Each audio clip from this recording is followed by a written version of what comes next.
Hi guys, इस video में बात करेंगे जो भी स्टूडेंट्स आप लोग अगर सीबीएसई का क्लास 10th या 12th का प्राइवेट कैंडिडेट का फॉर्म फिल करने वाले थे, जैसे कंपार्टमेंट इंप्रूवमेंट या फेलियर के लिए या आपका एडिशनल्स के लिए, तो आप लोग के लिए सीबीएसई ने नोटिस जारी कर दिया जिसमें पूरा डिटेल्स बताया गया है कि कैसे आपका फॉर्म फिल अप होगा और किस डेट से स्टार्ट हो रहा है, कब तक एंड हो रहा है, क्या फीस लगेगा, हर एक चीज के बारे में हम बताने वाले हैं। आप लोग के साथ ऑलमोस्ट सारे डिटेल्स हमने पहले ही शेयर कर दिए थे, जैसे करिकुलम्स एज इट इज बताया गया इसमें, उसके साथ साथ सिलेबस वगैरह सारा बताया गया था, क्या पैटर्न्स रहेगा एग्जाम्स का इस बार, वो भी हमने ऑलरेडी वीडियोस में अपलोड कर रखे थे। मैं लिंक यहाँ आई बटन पे दे दूंगा, आप वहां से देख सकते हो।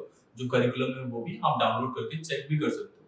उसके साथ साथ हम लोगों ने आपको सजेस्ट किया था कि फॉर्म फिलिंग के लिए कुछ डॉक्यूमेंट्स की जरूरत पड़ती है, सेम डॉक्यूमेंट्स इसमें बताया गया, वो भी हम लोग डिटेल्स में डिस्कस करेंगे, ठीक है। उसके साथ साथ आपका जो फॉर्म फिलिंग का स्टेप वाइज प्रोसेस रहेगा, उसके लिए वीडियोस कुछ ही दिनों में आ जाएगा, आप अप्लाई कर सकते हो। सीबीएसई के इस नोटिस में जो भी चीजें बताया गया है, वो सारी चीजें हम लोगों ने पहले ही आप लोगों के साथ शेयर कर दिया था। मतलब आपका करिकुलम्स क्या रहेगा, सिलेबस क्या रहेगा, क्या-क्या चीजें कौन-कौन अप्लाई कर सकता है, वो सारा चीजें एज इट इज इसमें है। मैं एक शॉर्ट्स आपको सभी दे दूंगा, बाकी ये नोटिस का लिंक नीचे दे दूंगा, आप वहां डाउनलोड करके डिटेल में पढ़ सकते हो। आप लोग अगर फोकस ग्रुप में होंगे तो आप लोग को पहले से ये नोटिस मिल चुका होगा और आपके फॉर्म फिलिंग का डिटेल्स भी आप उनसे ले लिया जाएगा, तो आपको बिल्कुल परेशान नहीं होना। अगर आप अभी तक फोकस ग्रुप को ज्वाइन नहीं किए थे, मतलब फोकस बैच जो हमारा है या प्रगति बैच या आप सफलता बैच को ज्वाइन नहीं किए थे, तो आप ज्वाइन कर सकते हो। लिंक उसके लिए भी हमने डिस्क्रिप्शन दे रखा है, वहां से आप ज्वाइन कर सकते हो, ठीक है। उसमें आपका फॉर्म फिलिंग सपोर्ट से लेके आपका स्टडी मटेरियल्स वगैरह सारा चीजें पूरी साथ तक का गाइडेंस होता है। ओके, अब जानते हैं कि क्या है, कौन-कौन अप्लाई कर सकता है। तो नोटिस आज ही जारी हुआ था, ये 5 सितंबर को आउट हो गया था, जिस दिन हम लोगों ने आपको टीचर्स डे का वीडियो शूट करके बताया था।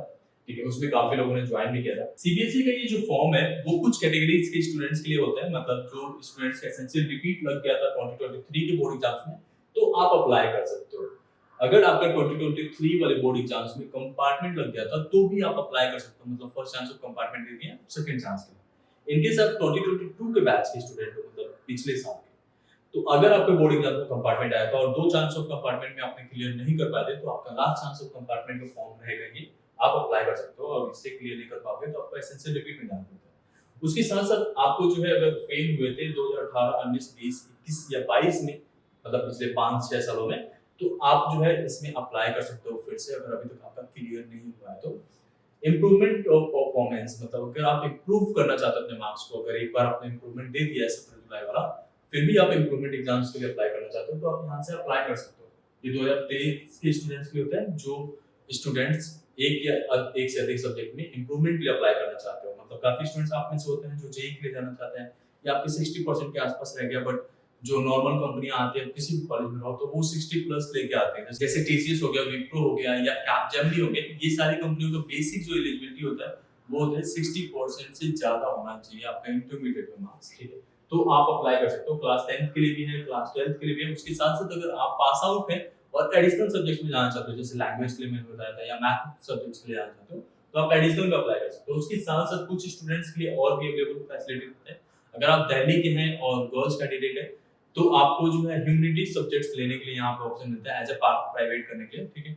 अगर आप पीडब्ल्यूडी कैटेगरी में आते हैं और बॉयज है या गर्ल है, तो भी आप जो है अप्लाई कर सकते हैं एज अ प्राइवेट। इसमें आपको प्रैक्टिकल सब्जेक्ट्स अलाउड नहीं होता, मतलब आप पीसीबी नहीं ले सकते, फिजिक्स, केमिस्ट्री या बायोलॉजी, ठीक है। तो आप इसमें अप्लाई कर सकते हो। इस सब चीजों के लिए हम लोग आपको सपोर्ट प्रोवाइड करते हैं। तो आप जो है नीचे जो बैचेस दिए गए, वहां से आप ज्वाइन कर सकते हो। फोकस बैच का कॉस्ट केवल 999 है, एंड आपका वो इंप्रूवमेंट और फेलियर स्टूडेंट्स के लिए होता है। एंड जो सफलता बैच है, वो कंपार्टमेंट स्टूडेंट्स के लिए होता है, क्लास 12th के लिए। तो आप केवल एक सब्जेक्ट का 499 उसका कॉस्ट है अभी के लिए, उसके बाद से क्लोज हो जाएगा। एंड क्लास 10th में अगर आप है तो प्रगति बैच ज्वाइन कर सकते हो, केवल 499 का, ठीक है। अब यहाँ से और भी चीजें जो जानते हैं कि जो आप लोग को जानना जरूरी है, ठीक है। जो फॉर्म फिलिंग स्टार्ट होने वाले हैं वो 12 सितंबर से होगा। 12 सितंबर से फॉर्म स्टार्ट हो जाएगा और 11 अक्टूबर तक जाएगा। मतलब इस बार सीबीएसई ने बहुत ज्यादा टाइम दे दिया फॉर्म फिल करने के लिए, मतलब ऑलमोस्ट 1 महीना। उसके बाद से लेट फीस लगेगा 2000 रुपए, ठीक है। तो अप्लाई कैसे करना है, सीबीएसई की वेबसाइट पे एक लिंक आ जाएगा, सीबीएसई प्राइवेट वाला, और वहां से आप अप्लाई कर सकते हो। वो लिंक हम लोग आपको प्रोवाइड कर देते हैं डायरेक्टली। जो करिकुलम रहेगा, जो मैंने बता दिया ऑलरेडी आप लोगों के साथ शेयर था, वो यहाँ आई बटन पे भी आ रहा होगा। तो ये करिकुलम 2024 वाला रहेगा, इस लिंक से जाके आप जो है देख सकते हो, ठीक है। अब एलिजिबिलिटी क्राइटेरिया वगैरह हम उसको समझते हैं, कौन कौन कैसे कैसे अप्लाई कर सकता है। सीबीएसई की तरफ से जो भी स्टूडेंट्स पीडब्ल्यूडी कैटेगरी में आते हैं, मतलब चाइल्ड विद स्पेशल नीड्स, तो आप लोग के लिए कंसेशंस भी प्रोवाइडेड होते हैं, मतलब आप लोगों को चार्जेस नहीं आते फॉर्म फिल करते समय। बाकी स्टूडेंट्स के लिए 300 पर सब्जेक्ट रहता है, तो वो आपको बियर करना पड़ता है, बोर्ड्स को पे करना पड़ता है, ठीक है। कोई भी एप्लीकेशन जो है ऑफलाइन मोड में नहीं होता है, और जो शेड्यूल दिया गया है डेट फिल करने के लिए उसी होगा, ये सारा इसमें बताया गया है, ठीक है। उसके साथ साथ एक और चीज का ध्यान रखिएगा, इसमें ये साफ सुथरा बताया जाता है कि आप लोगों का जो एडमिशन हो रहा है ये इस बेसिस पे हो रहा है कि आपने ऑलरेडी सीबीएसई का पेपर दे रखा है, ठीक है। अगर आप कोई फॉल्स डॉक्यूमेंट्स सबमिट करते हो और उसके बाद से आप क्लेम करते हो कि आपको एग्जाम में बैठने दे दे, तो वो यहाँ पे अलाउड नहीं रहता, ठीक है। जो रेड लाइन में दिए गए वो आपको पढ़ना जरूरी है। This information should be fully correct. Wrong information will lead to reject of the application form.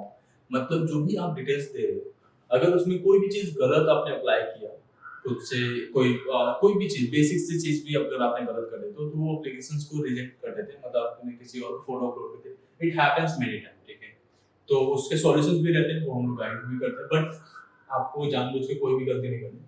आराम से फॉर्म को फिल करना है। 1 महीने का टेन्योर है, 1-2 दिन आराम करो। बहुत ही बेसिक्स हम एक वीडियो देंगे, उसे देख के स्टेप वाइज आप फॉर्म को फिल करोगे, ठीक है।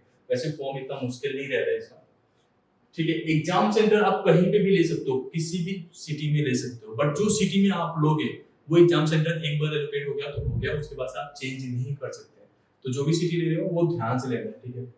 और एक और चीज रहता है यहाँ पे कि क्या हमारा जो कोटा है वो वहीं का हो जाएगा, जैसे आप लोग स्टेट कोटा यूज करते हो ना, तो अगर आप इम्प्रूवमेंट के लिए अप्लाई कर रहे हो और आपने दिल्ली से पहले एग्जाम दे रखा था और अभी आप जो है मान लो यूपी से देने वाले हो, तो आप लोग का जो स्टेट कोटा में कोई चेंज नहीं आता है यहाँ पे इम्प्रूवमेंट कैटेगरी में, बट फेलियर कैटेगरी में हो जाता है।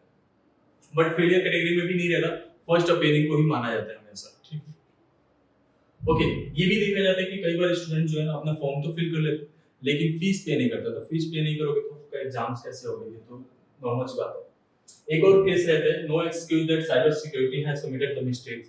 तो साइबर सिक्योरिटी में कह रहा हूं, साइबर कैफे वाले अगर कोई मिस्टेक कर देते हैं, आप वहां से फॉर्म फिल करा रहे हो, तो वो एक्सक्यूज सीबीएसई नहीं सुनता, कोई भी एडिट का ऑप्शन नहीं रहता है यहाँ पे। तो एक बार गलती होगी तो हो गई, और फिर आपका मतलब ऐसा होगा नहीं किसी के साथ, बहुत ही आराम से सारा चीजें करना, ठीक है। अब एक और चीज रहता है, जैसे जो फॉर्म फिलिंग का चीजें हैं वो सारा चीजें ऑनलाइन है, फुल्ली ऑनलाइन कर दिया सीबीएसई ने। कोई भी चीज जो है आपको ऑफलाइन मोड में भेजना ही नहीं है, तो कोई भी मेल आ रहा है, कुछ भी आ रहा है आपको सेपरेटली, तो क्लियरली अगर वो सीबीएसई का नहीं रहता है तो आपको कोई भी एक्शन नहीं लेना है, ठीक है। अब यहाँ पे एक और चीज का आपको ध्यान रखना है, यहाँ पे जो भी स्टूडेंट्स अगर आप लोग एलिजिबल हैं तो 5 और 6 सब्जेक्ट्स में अप्लाई करने के लिए कौन एलिजिबल है, मतलब आप चाहते हो 5 सब्जेक्ट में देना या 6 सब्जेक्ट्स में देना, तो उसके लिए एलिजिबिलिटी होता है जो जिन स्टूडेंट्स का अगर एसेंशियल रिपीट आ चुका है तो आप अप्लाई कर सकते हो, मतलब फेल है या एसेंशियल रिपीट है 2018 से लेकर 2022 के बीच में, तो भी आप इसमें 5 और 6 सब्जेक्ट के लिए अप्लाई करोगे। इन केस अगर आप लोगों ने बोर्ड एग्जाम्स के लिए अपीयर किया था, अप्लाई किया था, बट शॉर्ट अटेंडेंस होने की वजह से या मेडिकल इश्यूज होने की वजह से मेडिकल सर्टिफिकेट आपने दिया था, बोर्ड एग्जाम्स में नहीं अपीयर होने के, तो आप इसमें एज अ प्राइवेट अप्लाई कर सकते हो। उसके साथ साथ अगर आपका कंपार्टमेंट आ गया है एक या एक से ज्यादा सब्जेक्ट में, मतलब 2 सब्जेक्ट में, तो भी आप सारे सब्जेक्ट्स के लिए जा सकते हो, ये आपका चॉइस रहता है। आप चाहो तो केवल कंपार्टमेंट एग्जाम्स के लिए अप्लाई कर सकते हो, ठीक है। यहाँ पे ये रहेगा। उसके साथ साथ जो स्टूडेंट्स आप लोग ये चाहते हो कि इम्प्रूवमेंट करना, तो आप एक या एक से अधिक सब्जेक्ट्स में इम्प्रूवमेंट के लिए अप्लाई कर सकते हो, ठीक है। ये तो 5 और 6 सब्जेक्ट के लिए, जो डायरेक्ट स्टूडेंट्स हैं जो फ्रेश ले जाएंगे उनको तो जरूरी है 5 और 6 उन्हें देने के लिए। कंपार्टमेंट में कौन अप्लाई कर सकता है, जिन भी स्टूडेंट्स का सप्लीमेंट्री लगा हुआ है मेन एग्जाम में, क्लास 10th में या क्लास 12th में, तो आपको कंपार्टमेंट के लिए अप्लाई करना पड़ता है, ठीक है।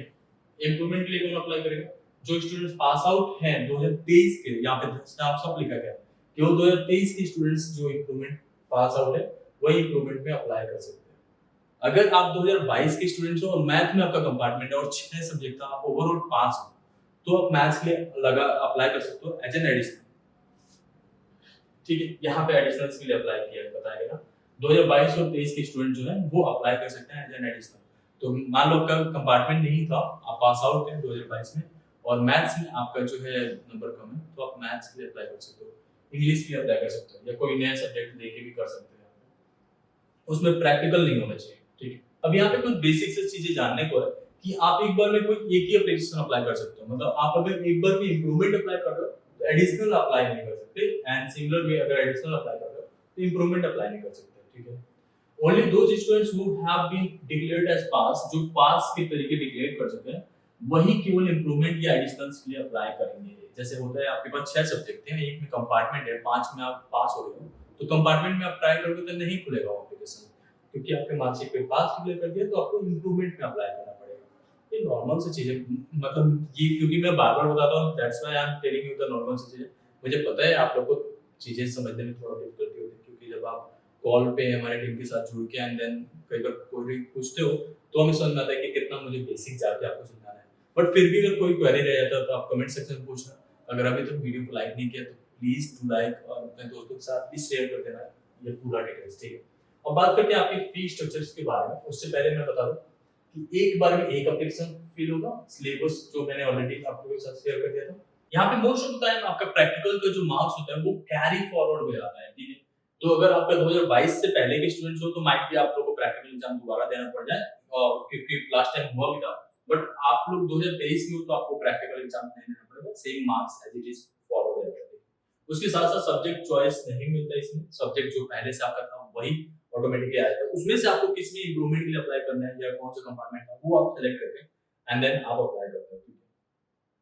और यहाँ पे एक और चीज है, कोड्स इंडिकेटेड रहते हैं, तो अगर आप एडिशनल के लिए अप्लाई करो तो किस एडिशनल सब्जेक्ट्स के लिए जाना है वो आप ध्यान से देख सकते हो, ठीक है। न्यू रोल नंबर सभी स्टूडेंट्स को एलोकेट होता है, तो किसी भी केस में आपको पुराने वाले रोल नंबर पे अपीयर होने के लिए नहीं दिया जाता। तो आप इंप्रूवमेंट के लिए जा रहे हो तो भी एक नया रोल नंबर आपको मिलेगा, बट उससे जोशा काउंसलिंग में कोई इफेक्ट नहीं आ रहा है, ठीक है। तो उसके लिए आप बिल्कुल परेशान नहीं होगा, सबको पता रहता है कि इंप्रूवमेंट इसी तरीके से होता है, ठीक है। आपके काउंसलर्स को भी पता रहेगा, तो बिल्कुल इस बात पर परेशान नहीं होना आपको। एग्जाम सेंटर आप जहां का भी चूज करोगे वहीं रहेगा, वापस से चेंज करने में कोई रिक्वेस्ट सीबीएसई नहीं लेता है, ठीक है। करेक्ट पोस्टल एड्रेस देना, क्योंकि मार्कशीट आपके घर पे पोस्ट होता है, तो आपको पोस्टल एड्रेस वही देना है जहां पे आपको मार्कशीट चाहिए, मतलब उसमें एड्रेस देने के लिए फॉर्म फिल करते समय ऑप्शन आता है। पेमेंट का मोड जो है वो ऑनलाइन है टोटली, आप नेट बैंकिंग के साथ या डेबिट कार्ड से पे कर सकते हो जो फीस होता है। साइज ऑफ फोटोग्राफ्स और साइन, आपका एक फोटो वहां पे अपलोड करना पड़ता है और आपका सिग्नेचर अपलोड करना पड़ता है, और उसकी साइज 40 केबी से अधिक की नहीं होनी चाहिए। उसके बाद से मार्कशीट एंड सर्टिफिकेट्स, मार्कशीट और सर्टिफिकेट जो है 2024 में अगर आप पास हो रहे हो तो 2024 का ही डिक्लेयर होगा, ऐसा नहीं कि आपका 2023 का पास आउट डिक्लेयर करेंगे, तो उसके बेसिस पे रहेगा। अगर आप एडिशनल सब्जेक्ट के लिए अप्लाई करो तो केवल एक सर्टिफिकेट मार्कशीट मिल जाएगा जिसमें वो सब्जेक्ट के अलावा मार्क्स इंडिकेट करेगा, ठीक है। अगर आप इंप्रूवमेंट के लिए अप्लाई करो तो कोई सर्टिफिकेट इशू नहीं होता है, उसमें भी केवल मार्कशीट इशू रहता है, और लास्ट में आपको लिख देगा 4 10 मार्क्स। यहाँ पे साफ साफ मेंशन है, जो भी स्टूडेंट्स अगर आप सप्लीमेंट्री आ गया था कंपार्टमेंट का अप्लाई कर रहे हो, तो आपके केसेस में क्या होता है कि सीबीएसई जो है आपको सर्टिफिकेट भी देता है एंड उसके साथ साथ आपका मार्कशीट भी देता है, ठीक है। बट एक और चीज पे ध्यान दीजिए, अगर आपके पास 6 सब्जेक्ट हैं और आप सोच रहे हो कि सीबीएसई आपका परसेंटेज कैलकुलेट करके देगा, तो ऐसा कुछ भी नहीं होता है। इवन तो 5 सब्जेक्ट का परसेंटेज नहीं होता है, तो आपको 6 सब्जेक्ट अगर आपके हैं तो परसेंटेज उस बेसिस पे आपको कैलकुलेट करना होता है जिस तरीके से आपका इंस्टीट्यूट कहता है, ठीक है। मान लो आप आईआईटी जा रहे हो तो आप टॉप 5 को कैलकुलेट कर पाते हो, जिसमें से English, physics, chemistry, math compulsory होता है एंड दो जो बचते हैं उसमें से कोई एक चूज कर सकते हो।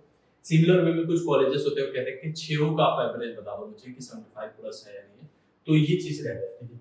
आपका admit card and educational documents कहां से मिलेगा उसके बारे में बात करते हैं। तो एडमिट कार्ड आपका ऑनलाइन डाउनलोड हो जाता है, वो हम लोग डाउनलोड करा देते हैं बाद में। उसके साथ साथ आपका मार्कशीट आपके घर पे डिलीवर हो जाती है, क्या होता है। बट आउटसाइड दिल्ली से अगर आप हैं तो आपका एडमिट कार्ड तो ऑनलाइन ही मिलेगा, बट मार्कशीट जो है आप एग्जाम सेंटर से कलेक्ट कर पाते हो, वहां पे वो पास में रहते हैं तो वो लोग नहीं भेजते, पोस्टल नहीं करते, ठीक है। तो इस चीज का आपको ध्यान रखना। अब बात करते हैं फीस और एग्जाम स्केड्यूल के बारे में। तो फीस आप लोगों को मैंने पहले बताया था, अगर आप इंडिया से हैं और इंडिया में कहीं पे भी हैं तो आपको 5 सब्जेक्ट्स के लिए 1500 देना है, नेपाल में है तो 5000 एंड अदर कंट्रीज में जैसे कि बहरीन में है या सऊदी अरेबिया में है या एशिया के किसी भी कंट्री में है तो आपका 10000 लगता है 5 सब्जेक्ट्स के लिए। एडिशनल चार्जेस जो है अगर लेट फीस के जाते हो तो अलग से लगता है। उसके साथ साथ अगर आपका कोई और भी सब्जेक्ट है, एक सब्जेक्ट ज्यादा है, 6 सब्जेक्ट है, तो उसमें भी आपको 300 देना पड़ता है। नेपाल में तो 1000 और बाहर है तो 2000। ये फॉर्म डेट्स आपका अवेलेबल रहेगा 12 सितंबर से लेकर 11 अक्टूबर तक, ठीक है। सितंबर अक्टूबर तक आपको ये सारा चीजें कंप्लीट करना है। उसके साथ साथ प्रैक्टिकल फीस मैंने बताया था आपको 150 रुपए पर सब्जेक्ट रहेगा, तो इसमें केवल प्रैक्टिकल वाले सब्जेक्ट्स रहते हैं जैसे फिजिक्स, केमिस्ट्री, मैथ, आपका इंग्लिश जैसे सब्जेक्ट्स में नहीं आता। सिमिलर वे में अगर आप दूसरे सिटीज में हैं, मतलब कि दूसरी कंट्री में, तो वहाँ पे आपको थोड़ा ज्यादा लगता है। उसके साथ साथ अगर लेट फीस के साथ एप्लीकेशन जो होगा अप्लाई होगा 12 अक्टूबर से लेकर 19 अक्टूबर तक, ठीक है। तो अगर अक्टूबर तक आप लेट फीस के साथ अप्लाई करना चाहते हो तो 2000 लगेगा, ठीक है। अब यहाँ पे लास्ट डेट जो है वो एक्सटेंडिंग होता है, ये ध्यान रखिए। इवन दो अगर हॉलीडेज है तो भी आप ये सोचोगे हॉलीडे को फॉर्म अप्लाई नहीं होगा, तो ऐसा नहीं है, फॉर्म अप्लाई होता रहता है।